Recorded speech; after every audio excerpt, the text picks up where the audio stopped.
ئەمە جاران شعرەکەی گشتە دوو وەرەقە. ناوم لەتیفی حاج محەممەی مەلا تۆفیقە، ماوەلیدی 1951 دانیشتووی شاری سلێمانین.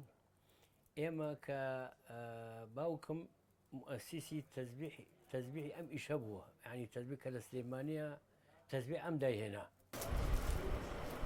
ئەو ئانە ئیش باش بوو، یعنی چونکە ئێمە بووین بازاری چاکمانەوە بە سێ کەس، یعنی دوو شاگردمان هەبوو پلان ناکەوتین. کارەبای ئەڵمانی قەدیم کە ئەمە گرانبەهایە، ئێستا لە بازار ڕەکەمە و بە مسقاڵی ئەفرۆشرێ. دوای ئەوە سەندەلوسی قەدیم ئەمیش هەر گرانبەهایە، مەسەلەن ئێستا لە بازارە تۆزێ کەمە. اینجا دوای ئەوە ویسری قەدیمەکەش هەر کەمە، ویسر. اینجا ئاچ هەیە، اینجا بایزەر هەیە، جاران بایزەری ئەسڵی چاک هەبوو، ئێستا ئەو بایزەر تۆزێ کەم بۆتەوە. قەزوان تەقریبەن بزار لە 200 نوعی هەیە و هەرە باشەکانیان ئەوەیە بڵێن تەزبیحی ئەبڵەقی دەرەجەیەکی پێڵێن.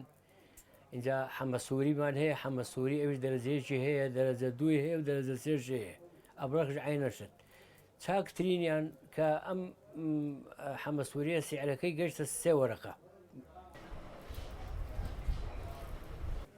زاری وای بۆ تەزبیحی کارەبا گەیشتۆتە دەفتەرۆنی و کارەبای ئەڵمانی. مەسەلەن دەنە گەورە کە کردویانە لە بەغاو لە مووسڵ، من خۆم دیومە مەسەلەن داوای کابرا دەفتەرۆنیوی لێ کردووە، لەدەر فرۆشراوە بە دەفتەر، فرۆشراوە بە مەسەلەن شتێک کەمتر. تەزبیحی کارەبای قەدیم کە پێڵێن زەردووی بۆ زەردووی بەکارهێت بۆ مناڵ، مەسەلەن ئەیکەنە کە مناڵێت یایەکێ تووشی زەردوویە بێ ئەیکەنە دەستی، لە پاش 3 ڕۆژ ئەو زەردوویە نامێنێ.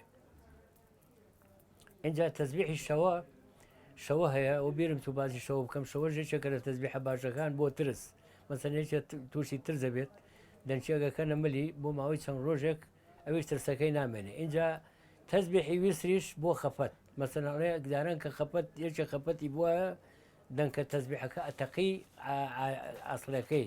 ئەمەیان پایبەری ڕۆمانیە، مەسەلەن ئێستا ئەمەشیان ئەمانە پایبەرن، پێیانڵێن پایبەری دەنێک درێژ. ئەمەیان پێڵێن جامی تایارە، ئەمەشیان پێڵێن سەدەق.